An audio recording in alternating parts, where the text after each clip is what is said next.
Wendy Williams, she parlayed a career as the #1 radio DJ in New York City into having the #1 talk show on daytime television. Now she's set to launch her 7th season. I had a chance to talk to her about her show, her career, and her future. You always have a really good lineup of guests, but I just want to go over some numbers because after the May sweeps, you really showed some strong numbers. You had the #1 daytime talk show on television and the most year-to-year growth, and so now you're going in having to beat those numbers. What's the key to your success, do you think? Stick-to-itiveness. You know, I ride it until it can't be ridden anymore.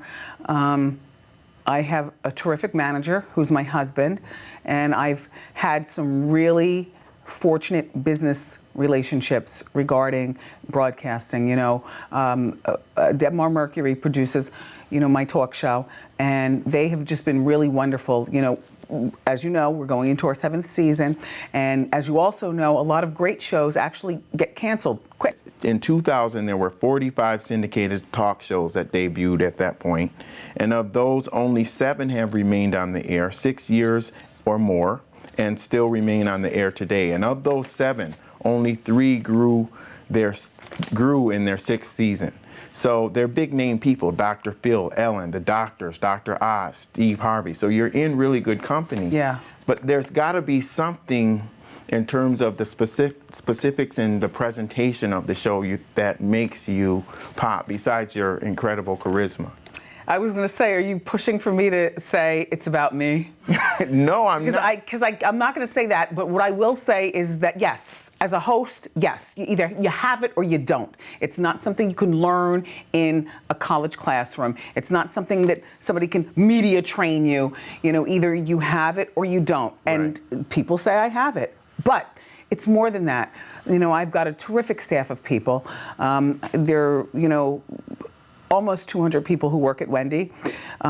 When I count everybody from cleaning an office to a secretary to a cameraman to my producers, my executive producers, and they're wonderful. Everyone knows their job.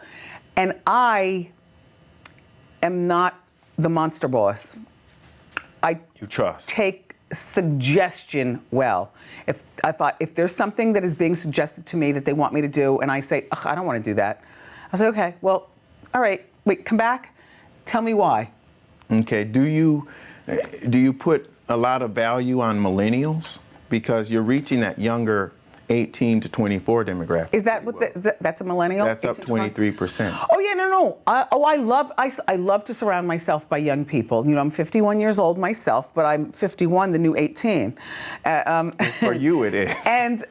But I feel it's very important to surround yourself by forward-thinking people. And unfortunately, a lot of times forward-thinking people are younger people. You know, I don't mind people my age. I don't mind people older than me, but I just want you to be forward-thinking because I need you to teach me something that I can't teach myself. There were 2 markets that really got my attention. In Houston, you were up 111%, and in Seattle, you were up 105%. Gee. Do you have a sense of why that was? Have you visited those markets or something? Well, I was recently in Houston. I did I'm a comedian sometimes. Right, you're in a 14-city tour currently, right? Yes, and I was just there a few weeks ago, but no, you're talking about May sweeps. Yeah. People, I guess everybody had flat tires, nobody could leave the house. I don't know. You know, here's the thing that I've discovered, Lee. There are some cities that get it right away because they're familiar with me as Wendy. For instance, here in our home city of New York. And then there are other cities, it takes a moment. You know, I just came from Denver where, we're on ABC in Denver and we're on 2 o'clock in the afternoon in Denver. And there was a moment in Denver where we weren't on at all. And at the point when we were on like at a weird time, like 2 o'clock in the morning or something. And now, I went there and it was just like this huge reception and everybody was lovely and wonderful. Sometimes people are a little late to the party, but better late than never. Do people realize what you went through to get on the air on television? Because I remember the last time we talked, and we talked about the fact that you slept in your car when you were a kid, just starting out in the business. Tell me a little bit about that. Yeah. Well, I started out as a radio personality. I've been a broadcaster for over 30 years of my life. And, there was a point in my career where I was traveling between Washington, D.C. and New York City. I had a full-time job in D.C. and a weekend job in New York. And, I am from Jersey, New York, and I know plenty of people here, and I could have slept in bedrooms and guest rooms or on the couch or whatever, but I did not want to hear their negativity. Right. What are you doing? Why are you chasing this? You could be so much better than this. Nowadays, all the kids want to be broadcasters or be on TV in some form. When I was growing up, this was an odd choice for a career, to want to be a radio DJ, which ended up morphing into TV. And I wouldn't want to hear the negativity. I would rather take a blanket, an alarm clock, and a pillow and sleep in my Subaru in my car. But wasn't the radio background probably the best thing that you could have done, or one of the best things you could have done to do what you're doing now? Oh, absolutely. Absolutely. Without radio, I couldn't be doing what I'm doing right now. I think radio makes for great storytellers because there's no visual. So you've really got to be on your elocution game, speaking and connecting sentences and stories and whatnot. And those days have long gone. Radio is not so creative anymore, and people aren't that creative anymore. Everybody texts, everybody, FaceTimes, even me with TV. TV, everything is thrown right at you.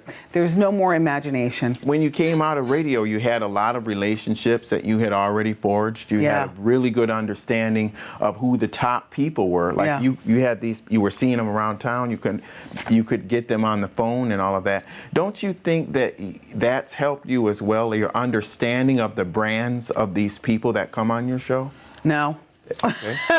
Because I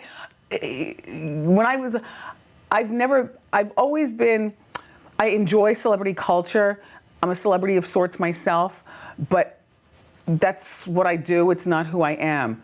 So when you talk about being able to call people I don't know these people's telephone numbers. Like, I know why people come on the show, and it's not because of me necessarily, because I don't know the people. Like, they come on, they're lovely.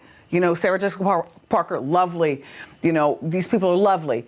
But they come on the show because my audience are the tastemakers of the entire situation.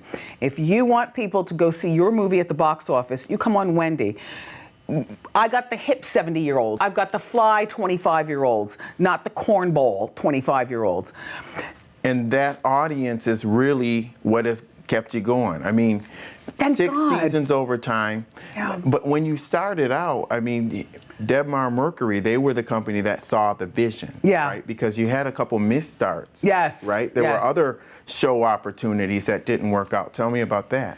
Well, you get telephone calls from, I've had walk-in meetings with Sony and Buena Vista Disney and people like that, and I've done a few pilots, but nobody really knew what to exactly do with me, and also I was not confident enough to tell them what to do with me. Okay. Do you know what I'm saying? Yeah, right. But now... But they wanted to fit you into a mold, but then when you were given the freedom to be able to be who you truly are, that's when you exploded. Well, I was ready to be fit into a mold too. Like, tell me what you want me to do. I just want to be on TV. I'm young Wendy from radio. By the time Debmar Mercury came along in 2007, fall of 2007, I knew exactly who I was and what I wanted out of a TV opportunity. I didn't just want to be a host. I want to be an executive producer. And that means that I'm not just somebody that you're going to fit into a hole. Right. I'm going to dictate where the hole goes and how it goes down. Now, I want suggestion from everybody, but be very clear. I want to, You had more leverage, too, because you had a brand and you had a track record of ratings on the radio. Your husband, I get the sense that he is a tough guy, like in terms of negotiating and stuff like that. Was that important for you going into your 6th season and now going into your 7th to get more ownership of the show? or creative control? You probably have that already. Yes, we do. To fight for things more than money. You know what? We're beyond fighting at this point. Mort and Ira, that's Debmar Mercury. It's two guys. And what my husband and I love about them is that anytime we have anything to say, we can just ring them up. Yeah. And the phone is right there at their bedside with their wives. You know what I'm saying? Right. Or they're on their plane and ring, you know, it's Wendy. Or when they come to New York, it's the four of us, we go for dinner. So there is none of that goes on. We have a very good understanding. It's probably the best partnership a girl could ask for. Do you think you're going to get your son, or your son will want to get into the family business at some point? He does not want to be in front of the camera, thank God. My son is very much like my husband. He wants to be in the background.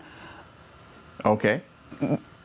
Connecting the dots and making sure everything runs carefully. And I love that about him, because these days, so many young black boys, they want to be a rapper, a ball player, or an MTV star.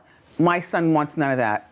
And you know? part of it probably is that he also sees that there are other areas in this business that he can be in, where he could probably make more money and be more successful. Exactly, and also, but he sees his parents. But he sees what I go through. Like, who wants to wear eyelashes and makeup every day? I mean, right before this segment, Lee's makeup person came out here and took the shine off the top of his head.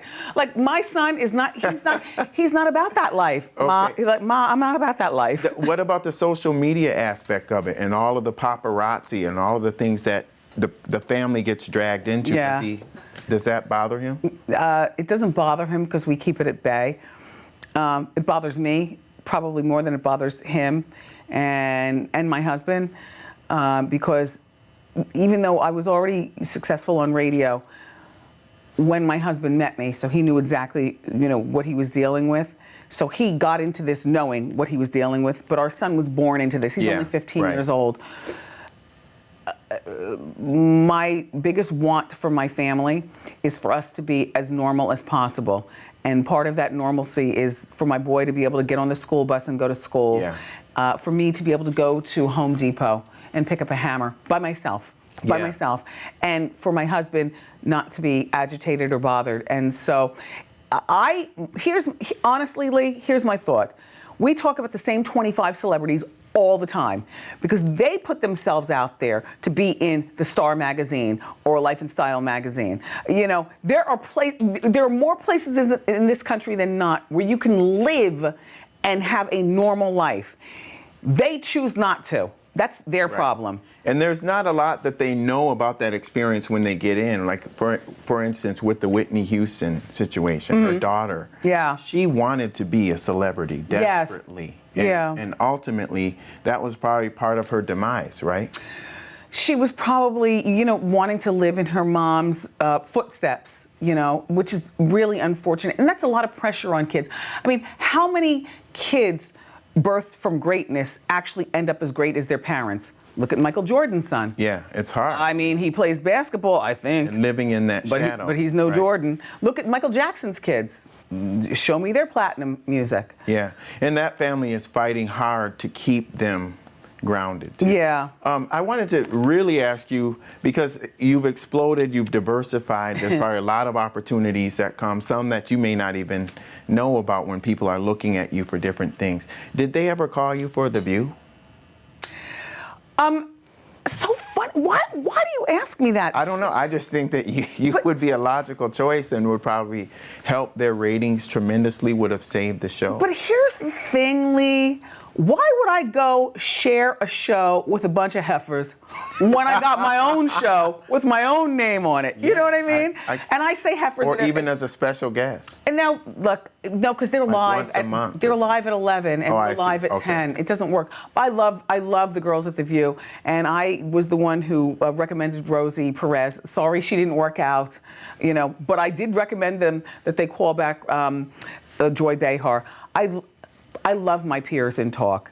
Yeah. But most of all, I love doing the Wendy Show. And, you know, single hosted shows are falling by the wayside these days, if you'll notice. Yeah. Everything is either two people or a panel of people. And, you know, so I feel almost like a dinosaur at this point. And Yeah. Well, you've got one thing that you've held on to is that edge. You're not afraid to ask the tough questions. You can be brutal at times, that's for sure. Yay. But it was funny because before we were going to do this interview, I was talking to your publicist and she was saying, well, do you have a sense of what you might ask? And I was like, now I know Wendy doesn't allow people to do that. Do you allow people to talk about things that are potentially off limits or? You mean ask me questions? Yeah. No. When you have a guest on the show. Oh, well. And they say, well, I don't want to talk about the divorce or something. Do you immediately go in on the divorce? No, I can't. This is not Radio Wendy anymore, unfortunately. Okay. So I've learned since having this talk show to respect what publicists say. Okay. So if they say don't talk about the divorce, I won't. But during the commercial break, I might say, sorry to hear about the divorce. Okay. But by the same token, I turn it around on them too. Now I'm here with you. I don't know what she told you not to talk about, but I'm sure there's a... She actually didn't tell me not to talk about anything She because I didn't? said I couldn't do it. Oh. But I think... But I will shut it down. See, unfortunately, Yeah, I mean, you know how to handle people yourself. don't know how to shut it down. Yeah. If you don't want to talk about something, to me, the worst thing you can do is tell your publicist, tell her don't talk about the divorce. This is what you do. Ask me about the divorce, Lee. Okay, tell me about the divorce. Lee, it's a really... Was it your fault? Lee, it's a really private matter. Our son is only 15. I can't talk about that right now. Right. Okay. But See how I shut it down? Yeah, without- and you've had people that instead have really broken down on the show and have, you know, like I remember with Whitney Houston, that was something that I felt like really hurt you. Oh, that was on when she passed away. Yeah. Yeah. Because of the previous conflicts that you had with her. It was more, you know what, it wasn't so much previous conflicts. You know what it was about Whitney? Whitney and I had a lot in common. We both came from a place of cocaine addiction. Hers apparently lasted a lot longer than mine. You know, I've been sober now. I had a terrible 10 years, maybe from 23 to 33. And I am sober, but you know, they say once an addict, always an addict. I sympathize with that. We're also Jersey girls. Our moms are old school, dad's old school. We both only have one child and we're both the same age. Yeah. And so I feel in a weird way, and you know, I've only been in the room with Whitney one time in my life. And that one time was when I was like a sophomore in college and she played a concert in Boston at Symphony Hall. In other words, I didn't even meet her. I wanted to ask you about Bill Cosby because I know your audience is a lot of women. Mm-hmm. What do you think about that situation? What does your gut tell you? Is he guilty or not? What is my face saying? Your face says that you're skeptical. Okay. No, that's not skeptical. It's guilty. Okay. I think that Bill Cosby is pretty disgusting. I think that men taking advantage of women is pervasive in this business. And I think that women not realizing that the breadcrumbs are being thrown on the path for them to get it is also pervasive. And what advice do you give to young women as they enter the industry in the context of that? Just, you know, just be aware always. And it's not just about being pretty because it's not a look, it's a willingness in this business. You know, it's not about your color, it's not about your weight, it's not about, you know, whether you're pretty in the face and tight in the waist. Men are, a lot of times in this business, disgusting because they prey on vulnerable girls. And we, as women, sometimes want to be famous and rich and adored so much that we just go along with it until we realize, oh my gosh, he's just locked the door behind us. Wait, there's no way out. Oh my gosh. Oh my gosh. Yeah. Okay. It's a cutthroat business too. There was one story that you told me in our last interview about how you were a young girl working, or young woman working at a station in DC. I think it was a Radio 1 station. Yes. And you gave your 2 weeks notice thinking that you were doing the right thing. Yes. And they said, You're get out. out of here. Yeah, they fired you. They fired me right away. We've since made up, me and Kathy Hughes. I love her. But that was a lesson for you, right? That was a lesson, and the lesson is, you know, first of all, no matter what you do, don't give a 2-week notice because you never know when you're going to get the axe. You know, back then, I thought that I was giving my 2-week notice because I got this big new job in New York City. And, you know, that's why you work at a small AM station to eventually get the big brass ring. And I was grabbing the brass ring and I gave them my notice and then they fired me. Yeah. And I cried in the office and, you know, so, it's, you know what, it's not just a cutthroat business. It's a cutthroat time in which we live. But yes, this business is very cutthroat. And they do take advantage of the weak and powerless. And I can't even make a stereotype of a female. But what I can tell you is one of my crowning achievements in my entire trip to going into season 7 of The Wendy Show is I've never had to lay on my back for a job. And I've never had to be a subject of a roofie for my job. And I've only been unemployed for 2 weeks in 30-something years. Well, you work really hard. Yeah. What is the next for you? I mean, oh God. Because you've done so much. It's a cliche question, but you have to ask. Because I see you bigger than just a personality. I mean, you're really an entrepreneur and you're self-made. Well, you know, I have my clothing line on HSN, which is doing very well. Everything is under $100, and that's fine. But what I would like to do is have a successful run of the Wendy Williams talk show, and that's my main job, you know. But I would like to be a college professor, Lee. Honestly, okay. I'm a graduate of Northeastern University in Boston. I graduated with a degree in communications. I minored in journalism. But what I found is that I learned more outside of the classroom than I did in the classroom. I learned more from my internship, you know, at KISS 108 in Boston. I learned more from working at my college radio station. I learned more from sitting in Grand Central Station waiting for the Amtrak to go back up to Boston, listening to Frankie Crocker and G. Keith Alexander on the radio than I did in the classroom. And that's a crying shame. My parents spent all this money, and thank God they didn't waste it because it all worked out.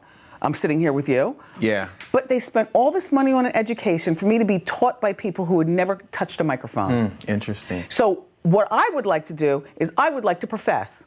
Yeah. I would like to be one of the genuine articles that goes in and teaches these kids. Well, that's going to be a popular class. Well, that much.